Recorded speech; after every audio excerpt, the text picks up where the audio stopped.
Well, welcome to the bank. It's Sunday night. I'm over Bayeswater. I'm on swim 11. I've just got here. I've managed to get the bivvy up and stuff like that. It's dark now, so what I'm going to do tonight is just stick 3 rods out on a little PVA bag, same sort of area, around about the same sort of distance, and see if I can pick one up tonight. But tomorrow morning the real work's going to start. I've got 10 kilos of bank and bait spod mix with me, 5 kilos of their pellets, and I'm going to spot up a nice area. Not too much bait at first, probably about 8, maybe 10 spods in quite a big area, and I'm going to put 2 rods on that, and then 1 rod's going to go just off of it, probably about 2, maybe 3 metres off of the area, with a little single pop up with a little PVA stick next to it. The idea is if I start catching fish, I'll put obviously a little bit more bait in and so on, and just keep it trickling in, and hopefully keep the feed interested, the fish interested, and not fill them up too much. Sorry about the poor light, obviously I've only just got 1 light here, and the camera's not picking me up too well. It's really windy outside, so I'm having to sit in the bivvy. What I'm going to do now is just set everything up, get the rods all ready, get them cast out, and obviously you'll see me in the morning. So hopefully if I get one tonight, I'll stick it in the overnight sling, like me flotation sling. So it's not 9 o'clock now, so if I get one at like 12 o'clock, obviously I'll try and get as best light as I can. But if I get one at about 2, 3 or 4 o'clock in the morning, I'll stick it in the retainer sling and try and get a decent morning shot of it. But for now, like I said, welcome to the bank. I'm going to get myself sorted out and see if I can maybe pick up the odd fish tonight. So the real work starts tomorrow morning. It'll be Monday, and I'm here till Wednesday midday, probably about 12 o'clock. I'll start packing up and be home for about 1, maybe 2. So yeah, talk to you a little bit later. Cannot wait. Bring on the big lumps.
Right, it's 8:30 in the morning, and you see me spodding out a little while ago.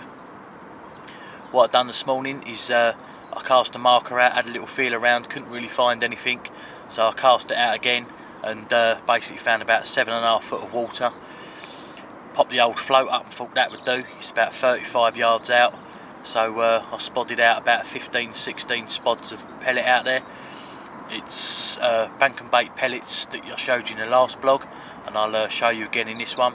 I've also got bank and bait spod mix, probably about 15 spods in all, 5 to the left, 5 to the right, couple at the back, couple in the front, and actually hit the marker on one of them. I was like, yeah, get in there. So I've got an area in the middle, behind, in front, to the left and to the right. I used the bait boat this morning, took the middle and the left hand rod out there. The left hand rod obviously is to the left hand side of the area, the middle rod's to the right hand side of it, both on the same setup, exactly the same sort of rig, identical hooks, everything, and both got little pink RR1 washed out pop-ups. One's about 1 inch off the bottom, one's about 2, topped off with a little red maggot. Inside the hopper I've done some tiger nuts crushed up with some RR1 bait crushed up. Puts about 3, maybe 4 handfuls of pellets in there, about 2 handfuls of dead maggots on top of that, and then about, well, probably about a handful of tiger nuts that I prepared into sugar, and it's nice goopy, nice sugary smell, nice and sweet. Exactly the same, it's left hand rod and middle rod, same sort of setup in the boat, out there, dropped it a little bit past the mark. Obviously the way the wind's blowing, there's going to be an undercurrent, so everything I've put on the area has probably moved over a little bit. So I've gone a little bit past it on one of them, dropped it, so the bait's going to drop back a little bit and all the stuff's going to spread, and the middle rod again, I come a little bit short of it, dropped it, so I've got a nice baited up area, one just past it, pardon me, one just in front of it and to the right, and then the right hand rod is a little stick mix out there with tiger nuts and RR1 bottom bait. Got a little RR1 bottom topped off with a white pop-up, so it's like a snowman rig, and I've just cast that probably about 30 yards to the right of it, same sort of distance, and the thinking is the carp are going to come in, see all the area of bait on the floor, shy off of it maybe today, maybe a good couple of hours. They might sort of pick along the surrounding areas, and hopefully that rod's the one that's going to produce me the first fish. Where the bivvy's set up, I'm not looking at the main lake. The main lake is actually there, just to the left of me. I'm looking at the channel onto the back bay, and as you can see, it sort of channels in, then comes out again, and that's the reason why I picked this swim.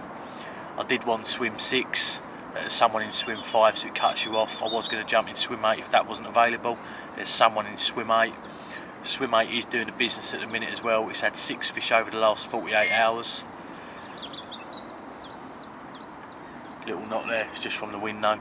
Yeah, it's had 6 fish in the last 48 hours, swim 8, so it is doing the business at the moment.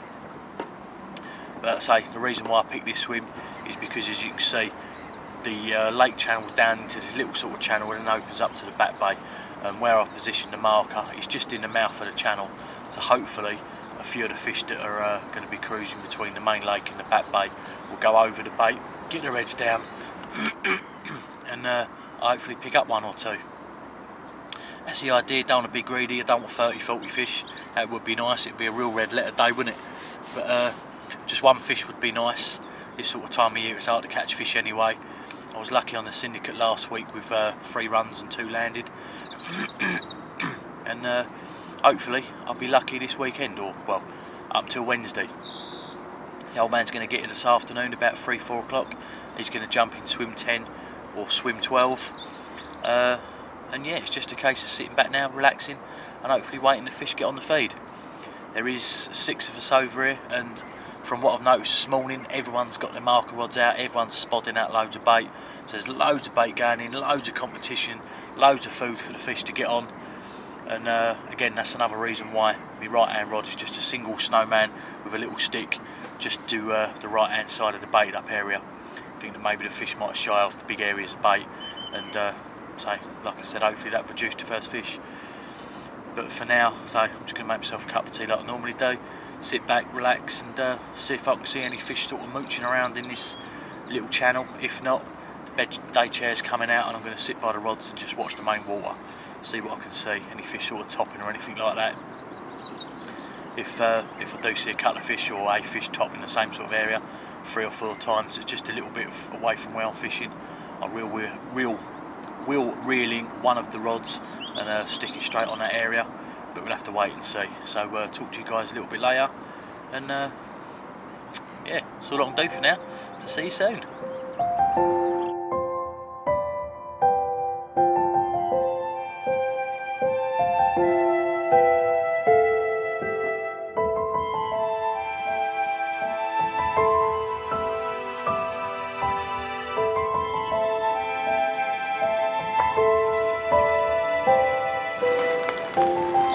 Right, it's 12 o'clock and I've had a little mix up. Just going to show you the rig that I'm going to be putting out now. Obviously I've got the Corda tungsten tube in there, straight onto Corda link, you know, the breakaway one. Again, a lucky lead, a little bit of moss, done the same thing, stuck it in water and then left it on the windowsill at home, and the moss dries out, dies, and looks a little bit better. It looks more like debris rather than a bright green mossy lead. And I've gone for a stiff hinged rig. It's ESP, £15 stiff link, and I've gone on to obviously Corda sort of choddy style hook and everything like that. It's been made by myself, it's not a pre-made one. Made it myself, nice and short, and basically that's going to sit on the bottom of the lake like that and pop up. So just test it in the water, looks really good. I'm going to stick a load of cocoa plum and nutums out in a little area, and stick this on top of it and see whether I can produce one like that. I'm going to keep the left hand rod on top of the spotted up baited area, and the right hand rod with the red line is just going to be my roaming rod now. Right, it's 1 o'clock, and just in the back bay down there where the wind's been pushing down, I thought it might happen. A few carp have been jumping out in the back bay, in the margins. So what I've done is I've reeled my middle rod in. I've set it up on an inline setup, again tungsten tubing straight onto an 1.5 ounce inline lead. Short little Nash coated braid, again popped up about 1 inch, little washed out pop up with a pink sweet corn on top, fake sweet corn like.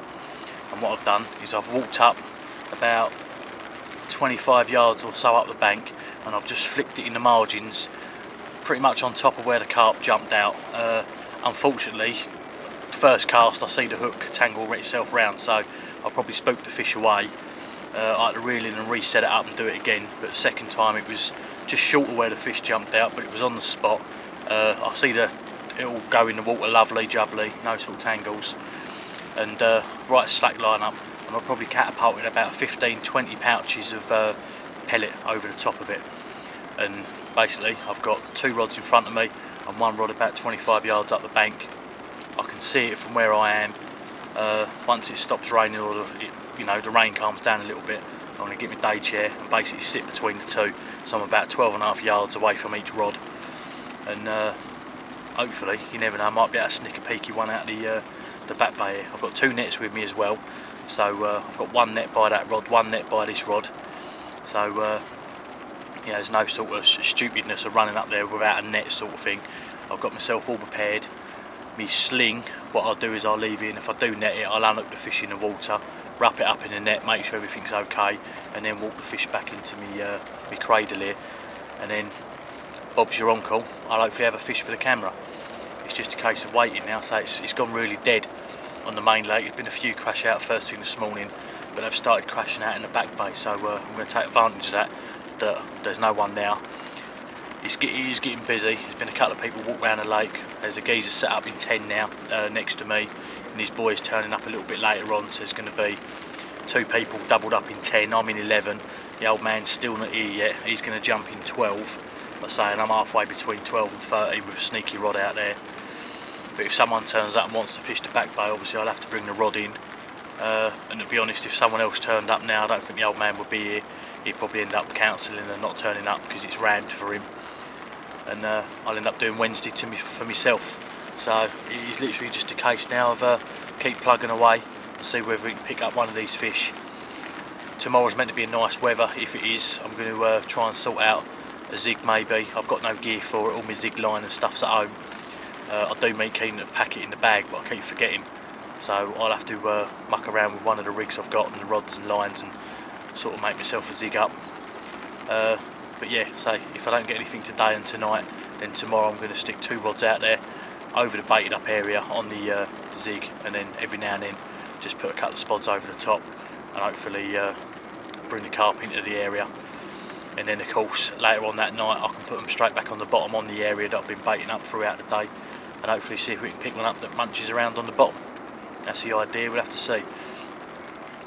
But for now it's just a case of sorting out my day chair, setting it up halfway along the bank, and seeing if I can put a sneaky fish out the margins of the back bay over there. So what I'll do later on, if I do get one, I'll show you the rig I had it on, and so on and so forth, and go from there. But for now it's just a case of sitting back and enjoying the wildlife that's around, and going from there. So I'll talk to you a little bit later.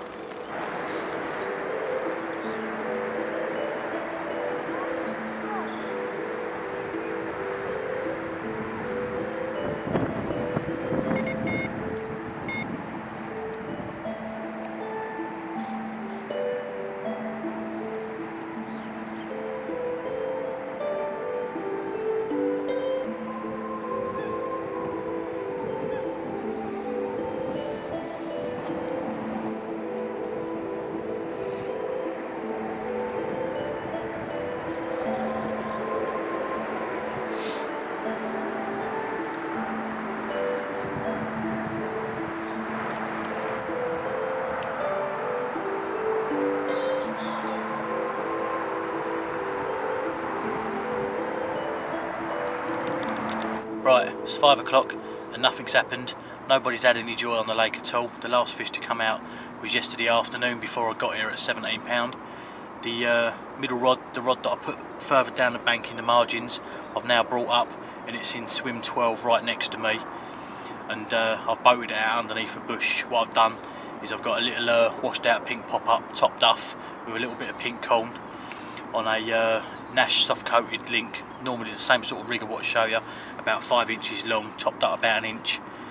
And what I've done is I've put probably a pint of pellet in the bottom of the boat, a load of RR1 crushed up, the same method that I used on my syndicate last time I was there, that had me 3 fish, or 2 fish sorry, in 3 takes. What I've done is I've boated it out about half a rod length off of the bank and I've dropped it. Obviously let the line settle down, let everything settle, and I've tightened up to the lead and then just basically let everything settle again, pulled off line every now and then, so I should have a nice lay of line on the bottom of the bottom of the lake. And that's set, ready to go. Hopefully I'll have one off that. That done me well last year. My old man was over here a couple of weeks ago and a young lad had a fish just off of that spot. So I thought, well, the old man's not here yet, he's not getting here till the morning now. So I'll take advantage of the empty swim right next to me and I've put one there. Right, I just had a pick up on the right hand rod, the one that's in swim 12. Shot all the way to the top.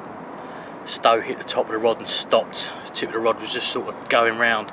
I pulled into it solid and then nothing at all, so could have been a coot maybe picking the bait up, or it could have been a carp trailing line, or it could have been a carp picking up, not too sure, but either way I'm going to count it down as a mistake. So I've just restuck that back out again with a bait boat with another little hopper full of pellet and crushed up RR1 boilies. So it's 3 nice little areas now, or 1 nice area building up slowly. I've got till about 6 o'clock in the morning on that spot, and the old man's turning up then, and if no one turns up between now and then, obviously the old man's going to jump in that swim. So he's got a slight advantage there. I'm baiting up an area for him, for myself, but also for him, because obviously 6 o'clock in the morning he turns up, I'll reel the rod in. Middle rod now is still on the spot over by the reeds over there. So I've not had nothing on there at all. The swans have been getting their head down where it's a little bit shallower, it sort of shallows down like that, and I'm just at the peak as it starts to flatten off, but the swans have been getting themselves down on that spot, but no interference from them whatsoever yet.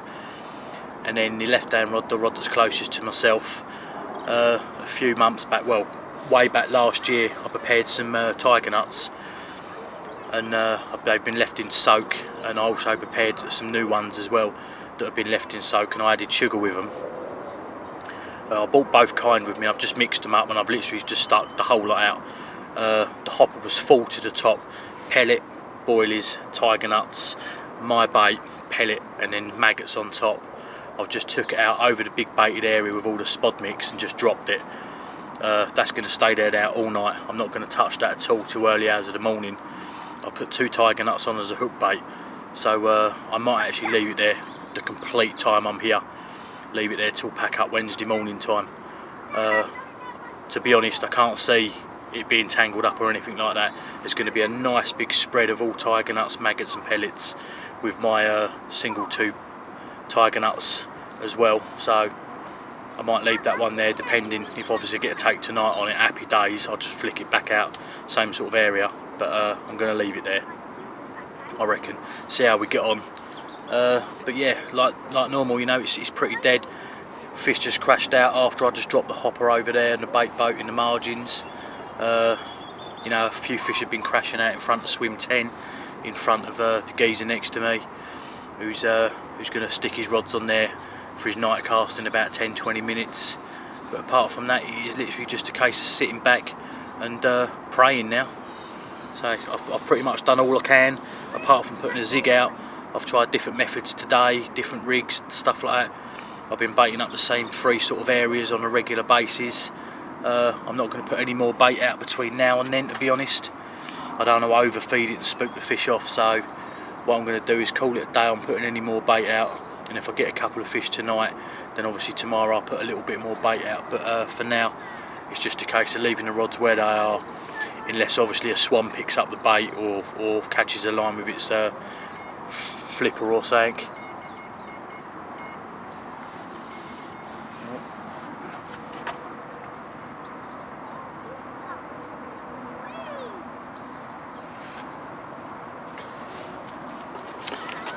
Again, I think a coot's just picked up that rod over there. I don't know if you heard that, but it was bibbing up and down a couple of little times, sort of like bip bip bip bip bip bip bip bip, and then a couple of coots have swam away. There's either carp in the area catching the line, or it is a coot. So it's a bit annoying as well. It's only a little inch pop up, so when the coot picks it up, it normally does snag it in weed. And to be honest, I've just stuck a boat out there. I don't know whether I can be bothered to reel it back in, check it, and it could be fine. So I think I'm going to leave it there, and if I get any more action on that rod in the next sort of hour or so, then I'm going to bring it in and put it back out there again. But if not, I'll just leave it. So yeah, you know, as always, if I get anything I'll show you, but it's looking pretty dead. It's going to be a hard one. I don't think I'm going to get that 30 common on this session, but there's always part 2 and 3 and 4 and 5 and 6 and 7 and 8 and 9 and 10 and 11, 12 and 13 and 14. But you never know. You never know. I could do it tonight. Who knows? We'll have to wait and see. So talk to you guys later, I suppose. But for now, enjoy some of the scenery of the lake as the sun sets itself. Not that I'm going to get it on camera because it's really cloudy. But yeah, I suppose that's all I can do. So talk to you guys later.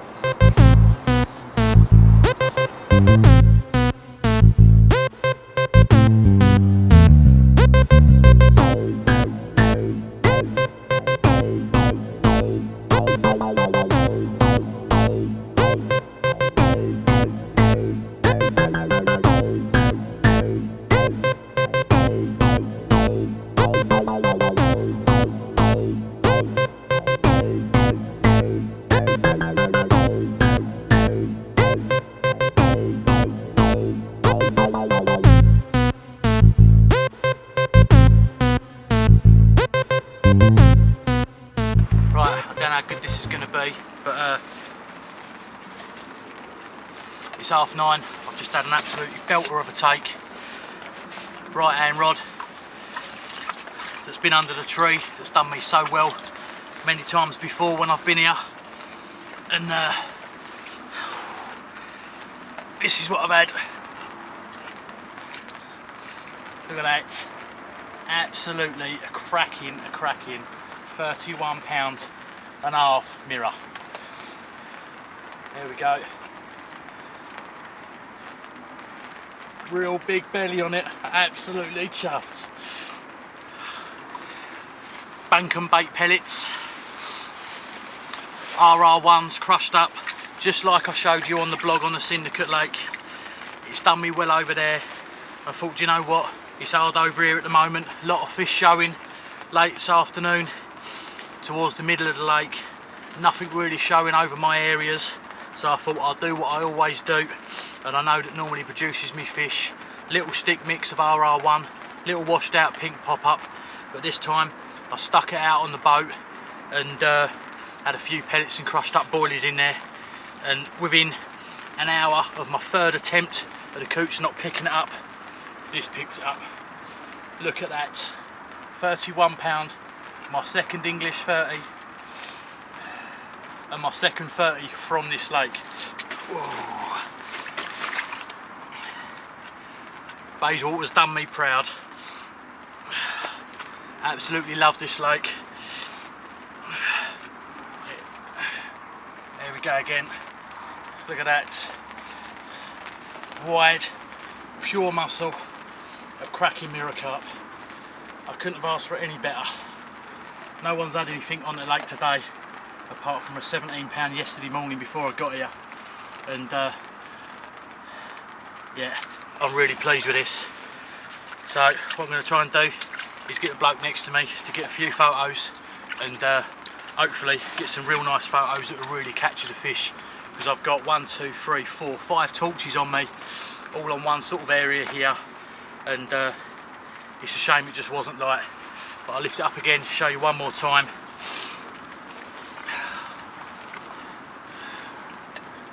How about that? Absolutely smashing. Couldn't have asked for it any better. Second 30 from this water, second English 30. This one's going to go in the magazines hopefully, and got a little competition for you as well. Whoever shares this video on Facebook, likes it and shares it, Bank and Baits have offered a kilo of Nuttams and a kilo of spod mix to go out to the winner that shares this blog, likes this blog, and gets Bank and Baits out there on the market for everyone else to get a chance of catching fish like this. Wicked.